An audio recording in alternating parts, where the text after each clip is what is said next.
I guess the common theme in both of it is like, um, make sure you still kind of have passion for the thing when you're doing it. Like, Yeah. because when you're doing it begrudgingly and you like hate, you just are like, you can feel yourself dragging Right. yourself through the process. Like, if you're not Yeah. having fun making it and like, especially Yeah. crafting the jokes and stuff, like it's gonna be hard to expect like other people to feel Right. that way, like to not feel that way, I guess. Right.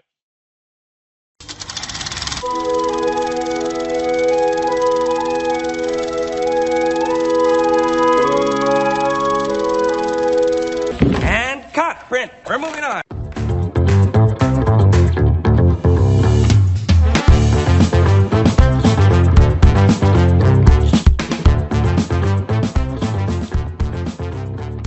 Hello and welcome to another CineMAINEia Main Attractions, where I talk with the folks working in Maine's film and TV industry.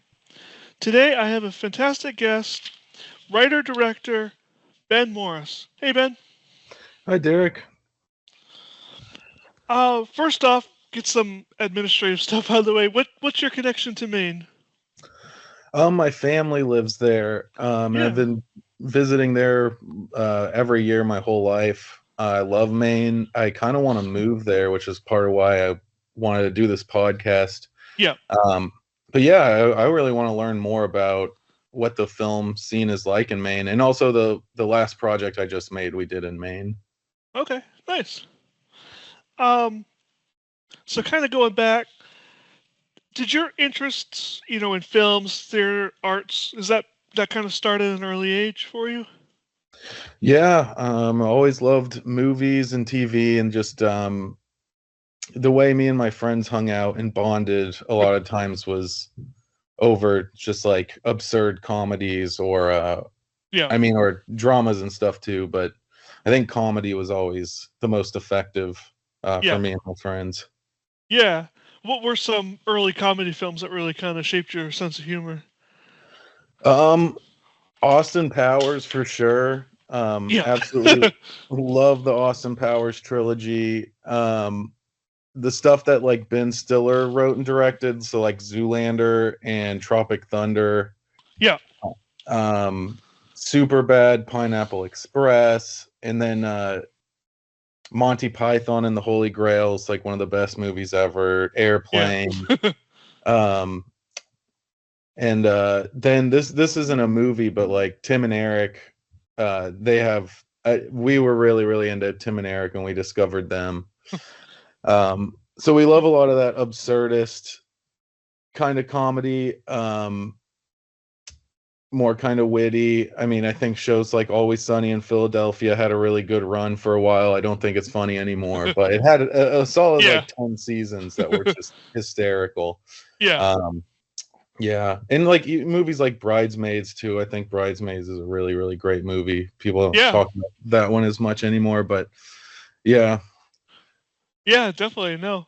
I was thinking, yeah, the other day. I mean, I think Austin Powers International Man of Mystery might be my favorite comedy movie. Um and that one blew my mind because I feel like it was the first time I'd ever seen someone playing multiple roles, Hmm. in the same movie. And plus, I think he wrote it or Mike Myers co-wrote it or wrote it, which again I had never heard of anybody, acting in a movie, doing multiple things even in the background of a movie.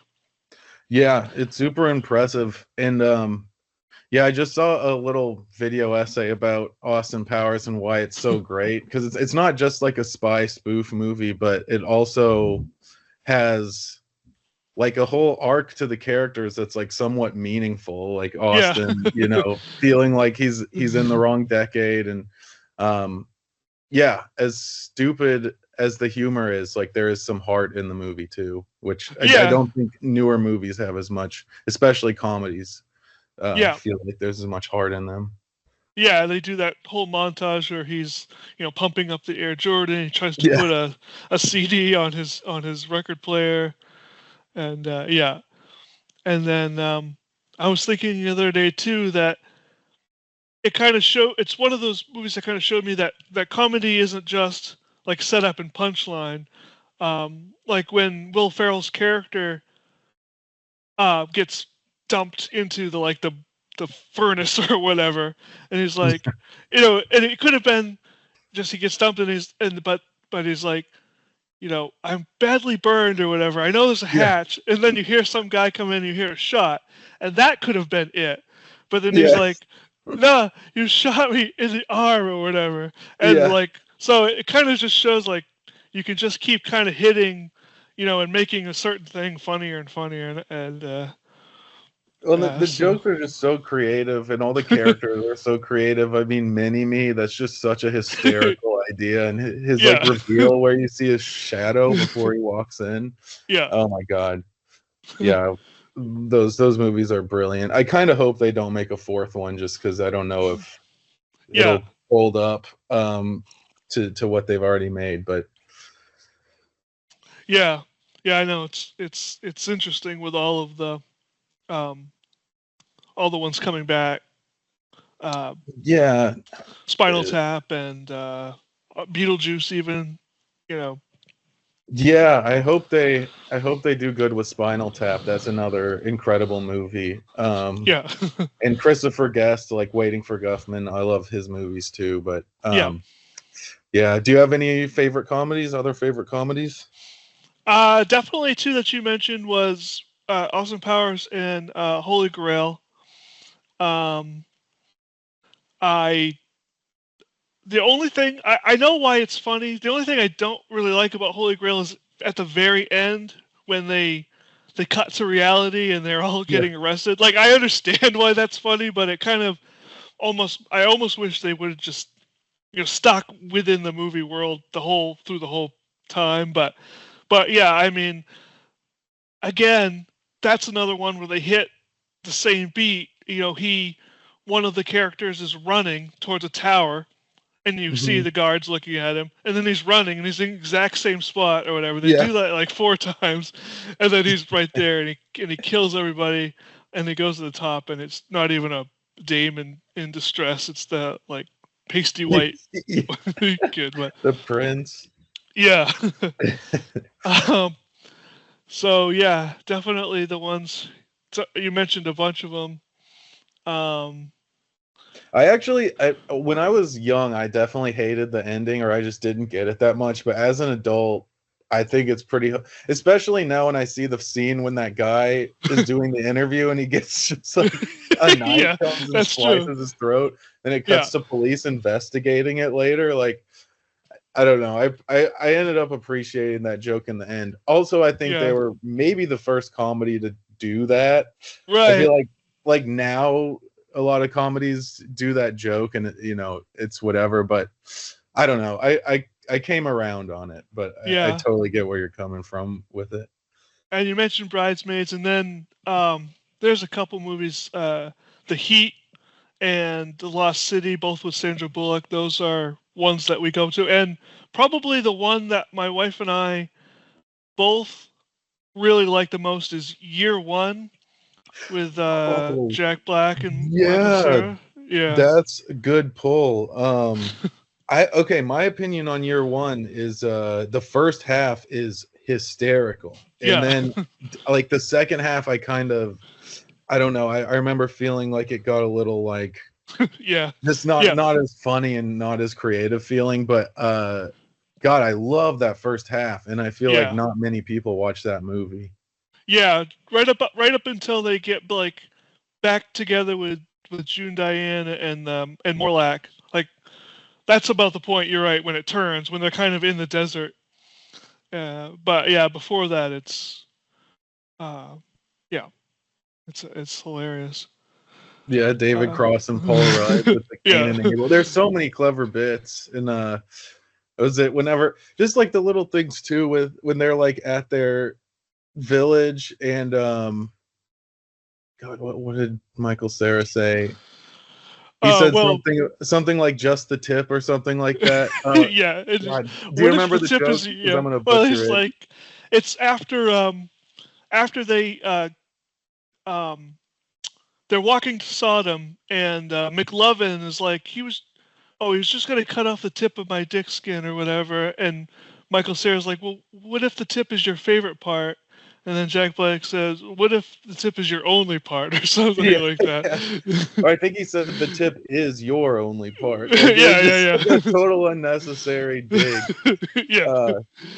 Yeah, that's a great reference. I wouldn't have thought of that movie, but it's very, very Yeah. funny. Oh my Yeah. God, Nacho Libre! I got to throw that one in there Oh, too. yeah. It's one of my favorite movies of all time. Yeah. I've only seen that once, so I don't have any real memory of it, but I recommend seeing it again. That's one when I first saw it, I thought it was kind of funny, and then I watched it again, and you can appreciate every scene. Like yeah. there are moments all the time, and yeah, that's an excellent film. Yeah. And Jack Black is just killing it. I mean, 40 years later, if I could end up like Jack Black, that would be, my dream. Like, just doing whatever you want and just hitting gold, Like, there's a Yeah, lot to be said about Minecraft movie as a movie, but just as a thing where Jack Black is doing Jack Black and just being himself and whatnot, it's fun to see. I actually haven't seen that. Is it worth seeing? Does he make it fun?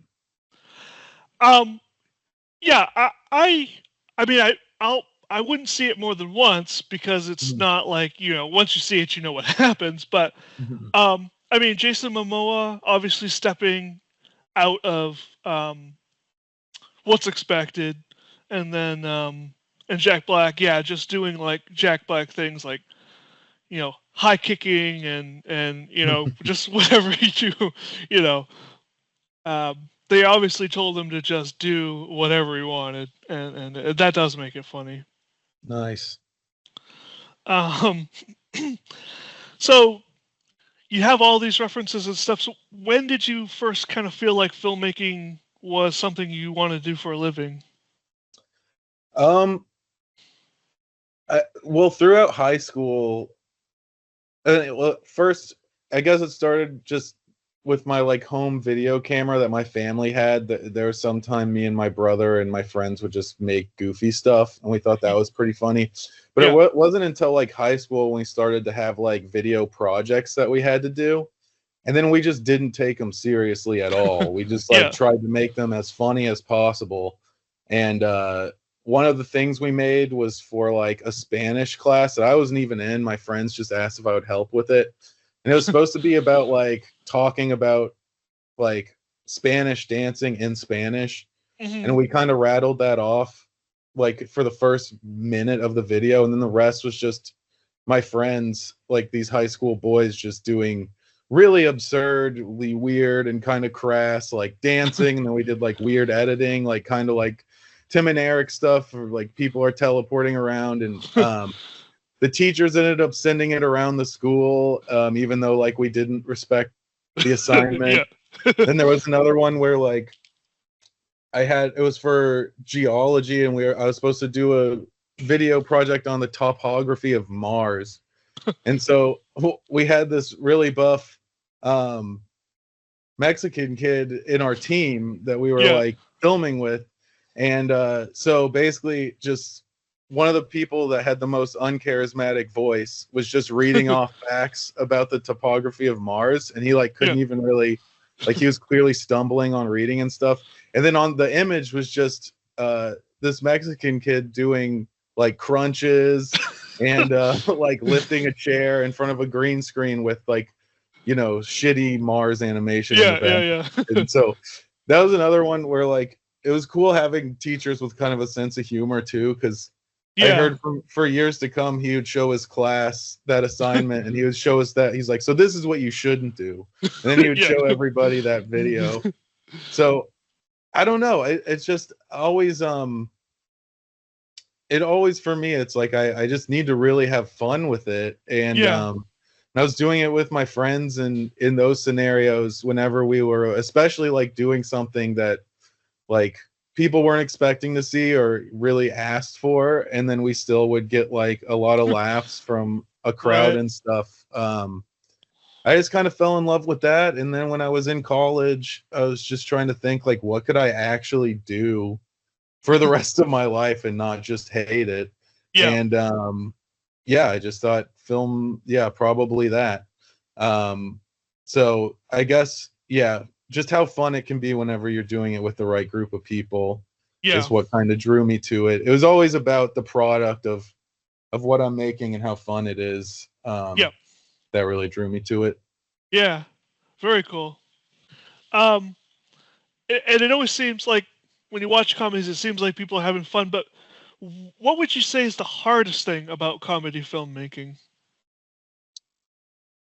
Well, the editing I Yeah. think can be the most cumbersome depending on what like the thing that talking dog thing that we made, we filmed like 2 or 3 years ago. I think it was 3 years ago. Yeah. And we filmed it, and like most of it was done in a weekend. But Yeah. then it was just the editing just took so long. Yeah, it's definitely the editing. I guess it depends on how you like to film, but I think with comedy, being open to improv Yeah. and like weird things happening, I think it's just so important. So for a lot of the stuff that I've made, um, I do a lot of improv. I have like my friends or actors do a lot of improv, and then we just whittle that down. So you're trying a lot of things for a while until something works. And as I'm sure you know, like with most of the things that you make, even if it's not comedy, it just looks like dog shit until like the last like 5% of the process. You're Yeah. just like, Sure. oh my god, this. I mean, what was I thinking? And then towards the very end, when you finally start to really see it work, that's whenever you know you have something. But yeah, I would probably say the editing. Yeah. And one thing I'm afraid of, which thankfully I haven't run into much yet, because I mainly just make comedies with people that I enjoy being around, but like, Yeah. writing a weird joke and then having someone do it who clearly doesn't get it. Sure. I'm definitely afraid of that situation than having to over explain the joke. I don't know. It's just like that's something I worry about with comedy. Yeah.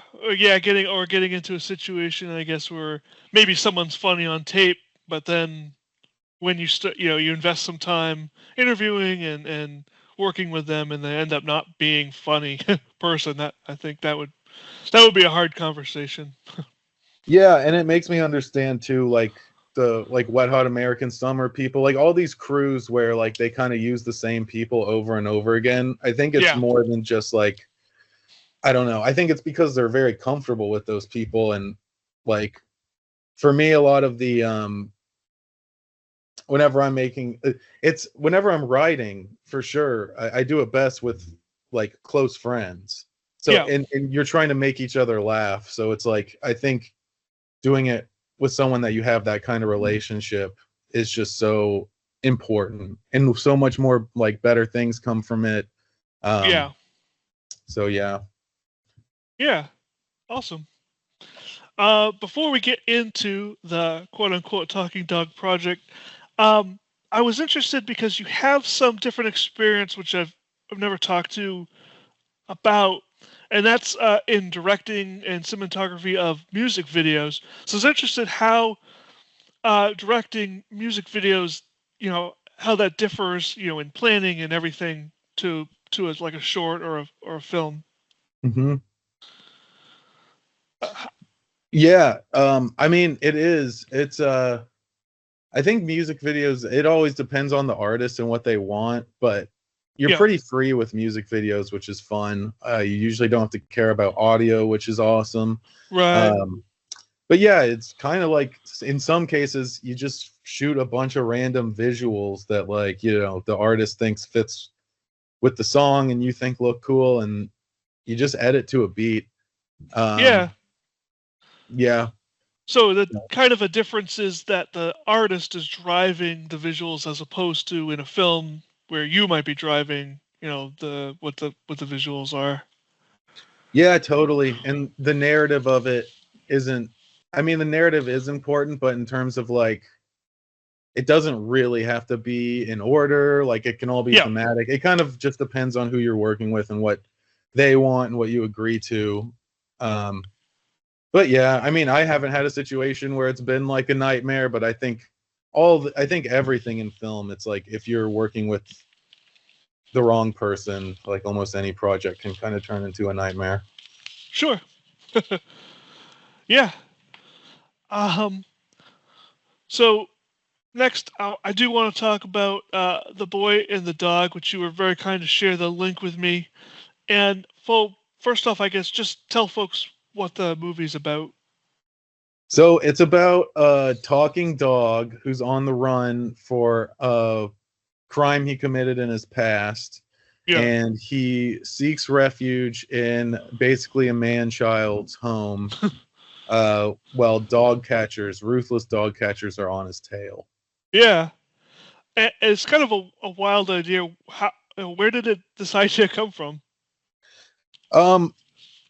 Actually, okay, so my friend Bailey, she went to my college, but I didn't meet her till I moved to New York. But her and then I had a bunch of other friends I like to make stuff with. We all had this weekend free that we could go to Maine and just kind of have my mom's place. She was out of town, and just make something.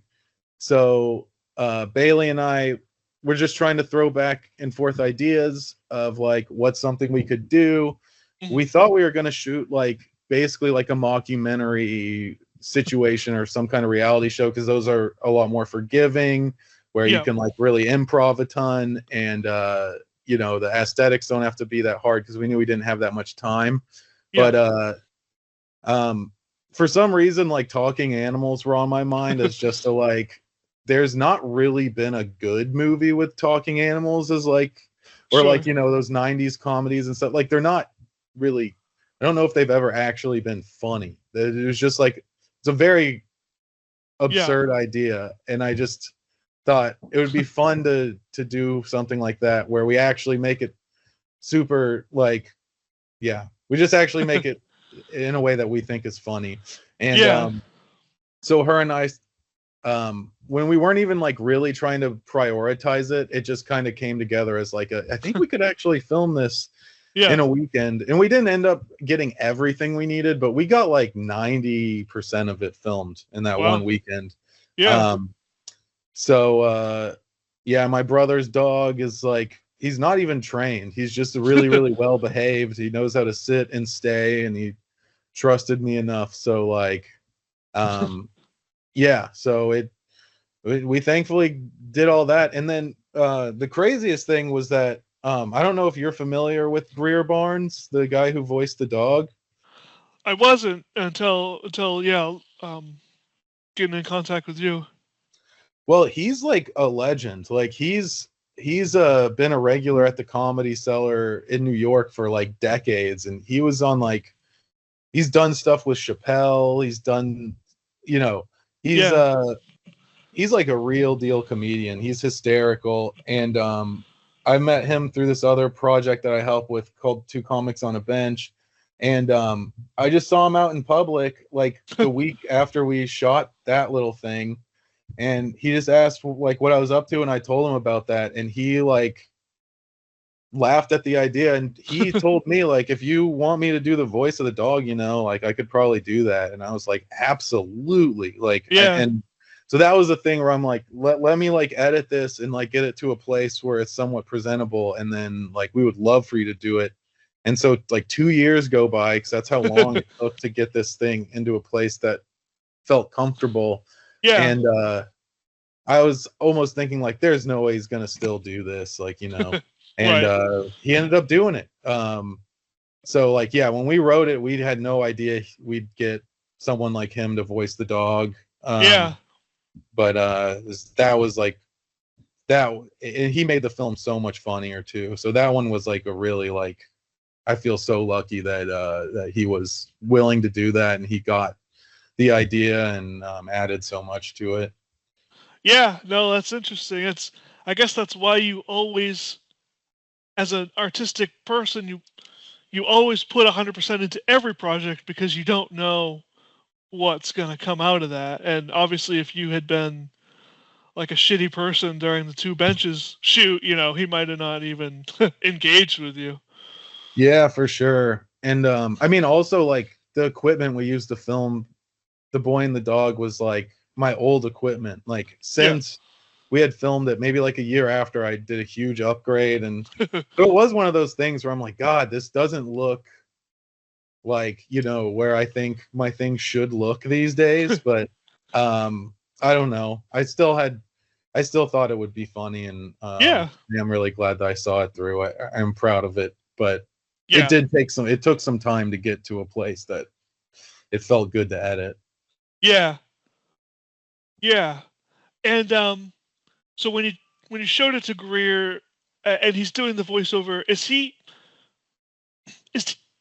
did you just screen the movie so he had an idea, and there was like somebody else's voice for the dog just so he had an idea, or did he kind of like watch it and do the script while it was going, or how did the I never sent him the rough cut. We had a robot voice in it that was like a very obvious, like, yeah um, yeah, how much time do you have? Like that's kind of how it sounded. yeah And for a yeah while, I was like, this is kind of funny. You know, if he doesn't do it, maybe we'll just give the dog a robot voice. That's kind of funny. yeah But no, we didn't show him that. I just sent him the script. And then he came into my friend Perry Strong. He's kind of he's the guy that introduced me to Greer to begin with, but he has a podcast set up. So yeah we just met there. You know, Greer was really cool. He immediately like he just put so much more personality into the part. yeah He immediately was like cracking me up when he started doing stuff, just in that very first scene of like him running through the woods, and his yeah ways like like gasping, yeah and like what did he say? Pause, don't fail me now. Just like little lines like that was totally not in the script, but yeah no, he killed it. He made it way funnier, and yeah yeah, just so grateful that he actually did it. yeah I hope. I don't know if he's seen the finished product. I invited him to a couple of the festivals we were in, and he couldn't make them. And I sent him the project. yeah And like anytime I tell him like we're in a fest or anything, he'll be like, "Awesome, man! That's great news," and stuff like that. yeah But I don't know if he's actually watched the film. But yeah I hope he likes it. yeah yeah it sounds like he's like I did this good thing, and that's Yeah, we couldn't pay him anything, so you know yeah he so didn't need to do it. So I hope I hope he liked the subject matter. He seemed to have fun when we recorded it. So yeah yeah. very cool. um we're kind of talking about this kind of laissez-faire. The dog talks, and none of the characters really react to the fact that the dog is actually talking. And I was just wondering if you imagined this in a world where that's common, or you just figured that that was the funniest choice to be like, yep, the dog is talking, and nobody really needs to, acknowledge it. Yeah, I mean, we mainly one, it makes the movie a lot easier. Like we didn't Yeah, have that much time. It's a short film. But yeah, we made like that one little joke about it. We thought about that joke, and that's kind of we were like that's enough. That's yeah, fine yeah, to have like Scotty's girlfriend in the movie just say like, "Is that a talking dog?" And then like we right. also have the dog catcher at one point, like, Yeah, unless this dog talks, but of course that would be ridiculous. right. And then whenever they find out, like no one cares. Yeah. So yeah, it's a really stupid comedy, so we thought like a stupid joke like that would be enough. Yeah, no, that's fine. That's fine. I was just curious, and I thought the movie had a lot of funny beats. I mean, the dog catcher that was allergic to dogs, and he's like getting increasingly crusty and whatnot. I thought that was funny, I and got to give Bailey credit for that one. That was her idea. I thought that was brilliant. That was a yeah. brilliant idea she had. Um, but so working with a dog, I know the dog, like you said, you knew the dog, and it was trained in some manner. But how did you approach shooting differently, working with an animal? Um, Again, like I'm a really awkward person. I get pretty anxious. working with a lot of people that I don't know very well. So like, that was my brother's dog. Like, I love that dog. His name's Franklin. And my brother wasn't even there, but if he was, it wouldn't have been a problem. But like, if I imagine working with like someone else's animal, I just feel like there's so many other like awkward things that could happen. Oh, is it okay if we do this? We didn't do anything like bad to Franklin. The hardest thing he had to do at one point was just he had to just sit in that dinner chair whenever he's like telling his story or whatever. So we just had him sitting there, and after he was there for, I don't know, maybe like 4 minutes, he started to shiver a little bit. So we're like, okay, we need to get this done fast, because he's clearly getting a little uncomfortable. But he's a really happy dog, so he was really easy. It was one of the easiest parts was working with Franklin. Very cool. And I mean, like, what do you really need him to do? Sit, stay, and then just go places. Like, hey, come here. And and it's also easy to direct his eyes. You just hold a treat or whatever, and like, Franklin, look here. So like, we were able to get his eye line pretty easily. So no, it was I can't imagine it. I think it would be a lot harder if I had used someone else's animal, but once again, it goes back to just being really comfortable with everyone that you work with. Right. Yeah.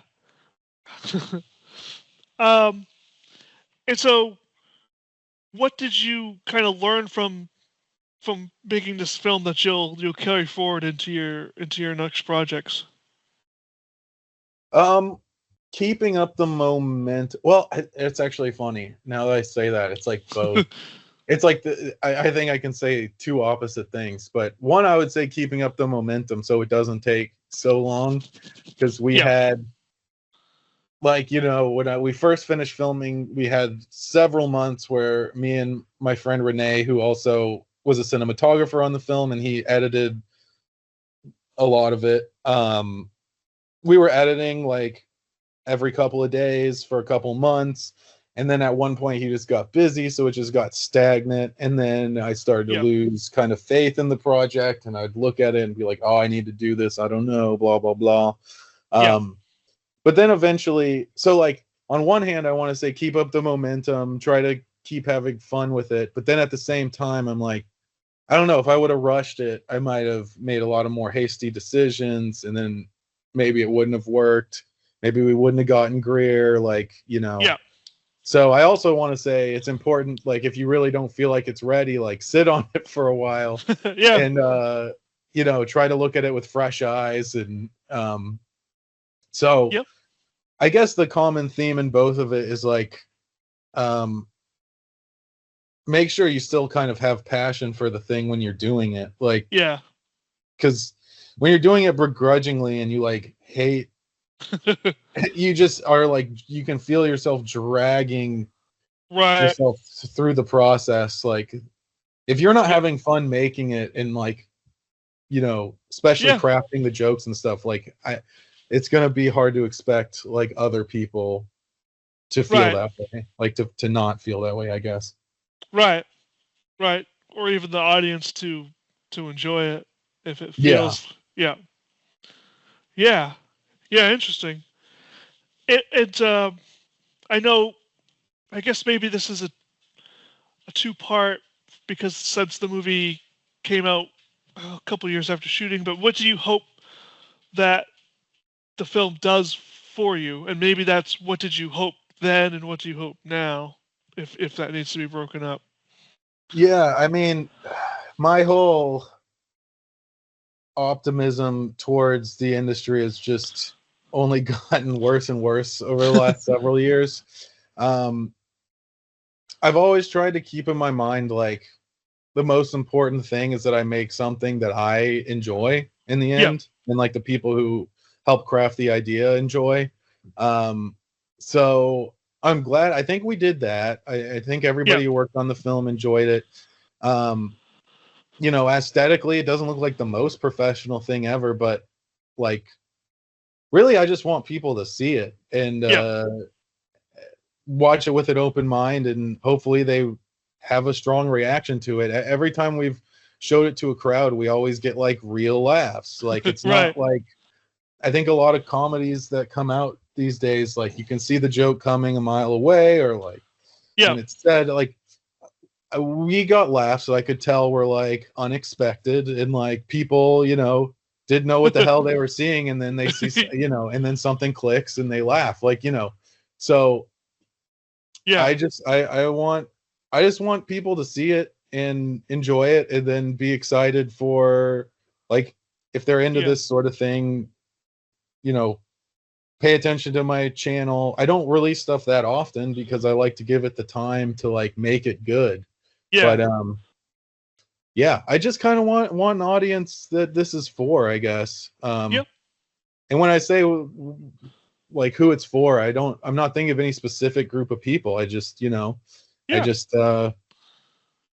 people who are going to find it funny, I guess. Right. Yeah, absolutely. And so with that, where can people check it out? On YouTube right now, my film channel is called No Seats Productions. Okay. And if you follow my Instagram, I post a little more frequently than I do on YouTube. My Instagram is BinjaMAINEify. It's spelled BinjaMAINEify, or there's also a Instagram for the channel itself called No Seats Productions. Okay. So that's where people can check out that stuff. Okay. Very cool. And I was interested, I guess, in the name No Seats. Where did that come from? Me and my friends in New York, I mean, we were just trying to think of different names for a production company. It's also one of those things where, like, this was 2019 when we were doing this, and now the whole landscape of, like, people seeing creators as credible is completely changed to where, like, I think there's a while where you needed a witty production company name, and now it's more just like, no, it's just a person in their name. So I don't know, if we would have started after 2020, I might have just released it as Ben Morris, but I don't know. It just sounded like something that, like, just sounded a little catchy. I also was trying to think visually, like, what's something we could make a quick, like, 2-3 second thing that, I don't know, feels catchy to watch. And then I guess, and then the more douchey side of me is like, no seats. Oh, that makes it. This means this has been a tough journey, and or no seats. It's like, oh, it's because everyone's trying to see our stuff. I don't know. There's stupid meanings to derive from it, I guess. But honestly, it was just something that felt like it would be simple to make, like, a catchy 2 to 3 second thing with. Yeah, no, that is interesting. That's an interesting insight, that it has changed from things that you have no idea, like Amblin for Steven Spielberg, or Wingnut, Bad Robot. Like, you have to know, oh, Bad Robot, that's, J.J. Abrams or whatever. Wingnut, that's, whoever. I can't, off the top of my head. Lord of the Rings, Peter Jackson. Oh, nice. But yeah, it has shifted because there's so much that it has, you're right, shifted to more like Mark Jacobs Productions, or Billy whatever. So that's an interesting insight. I also I don't think I'm ever gonna, like, make something and put, like, a Ben Morris film at the beginning. I just find that to be kind of, like, indulgent.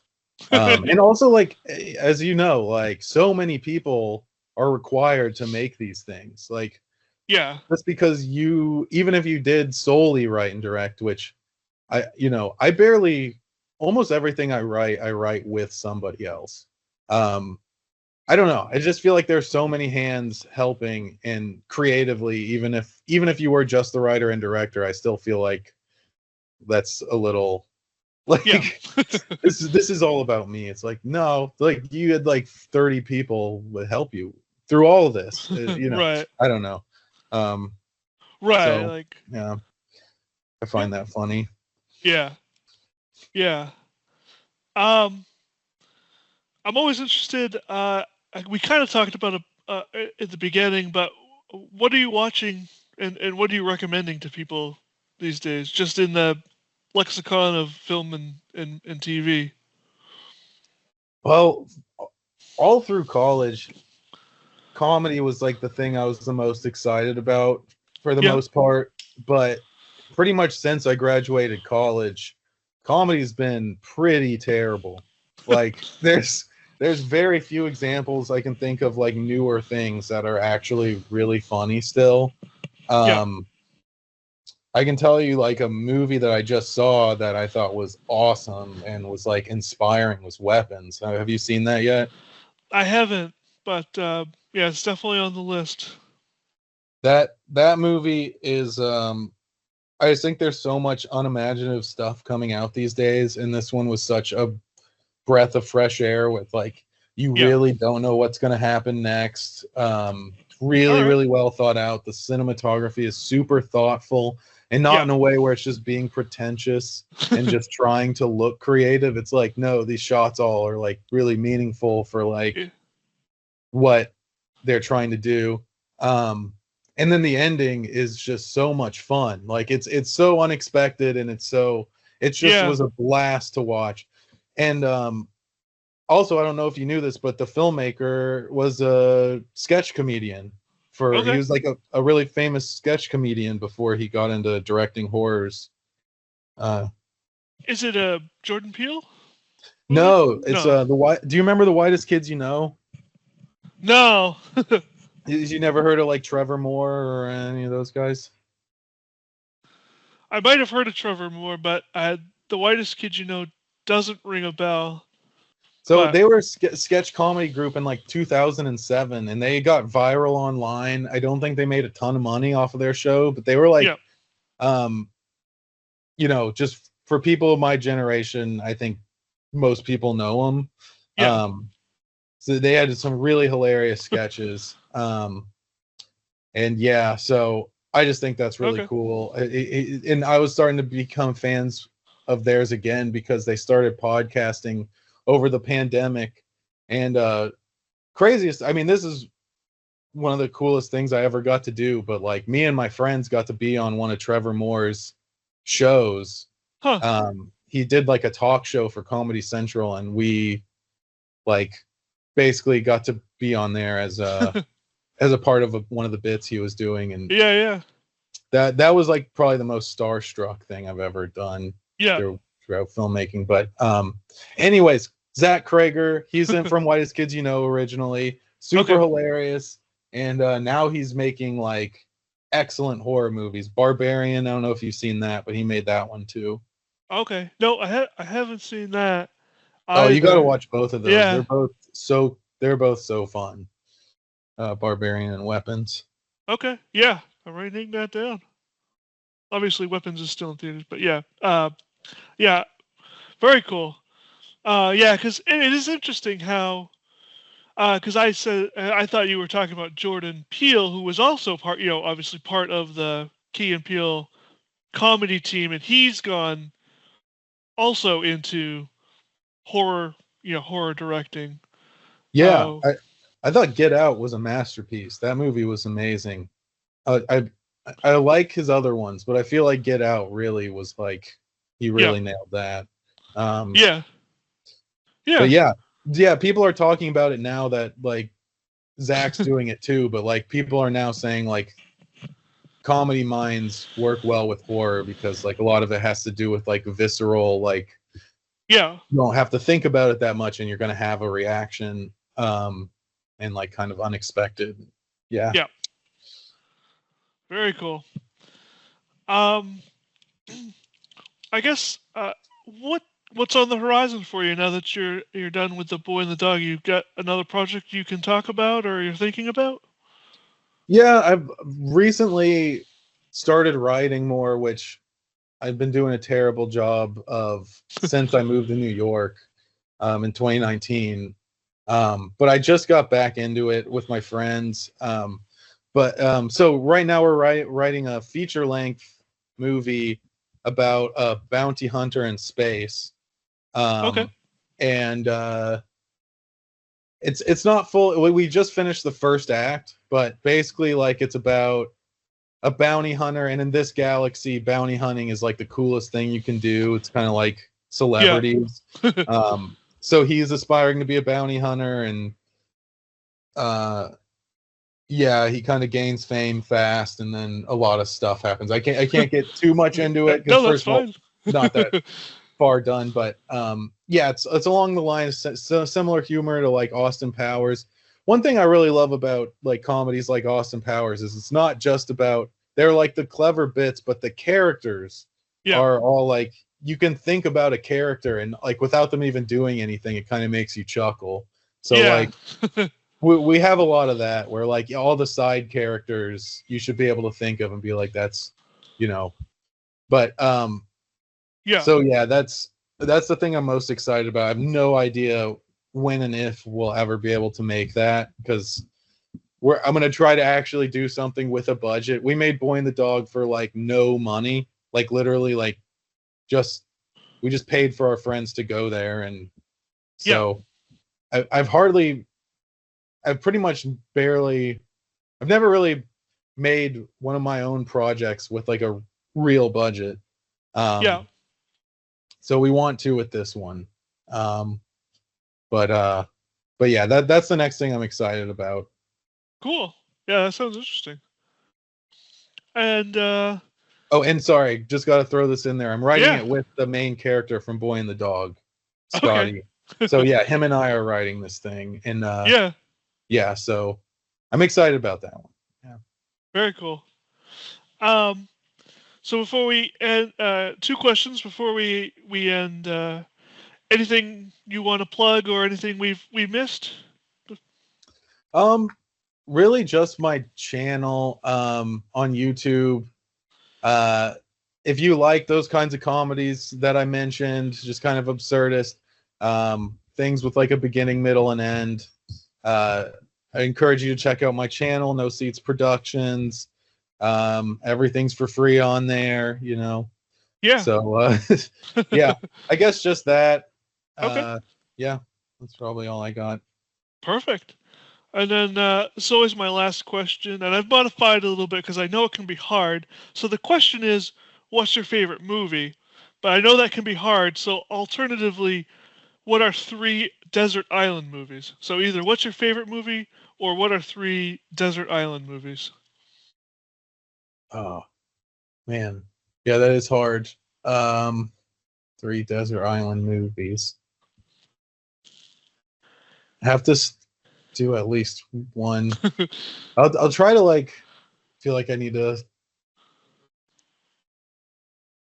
Yeah.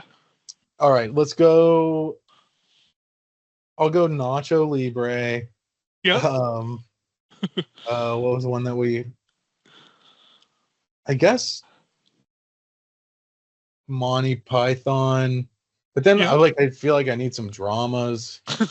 Maybe like I really enjoyed the Truman Show. I don't know if it's like my favorite movie ever, but it's just one that I for some reason feel like watching a lot. Yeah, I guess we'll pretend the desert island has a library and you have 3 comedy movies. Okay, thank you. Since Austin Powers is a trilogy, I'm just gonna not pick that one. But yeah, I'll go Monty Python, Nacho Libre, and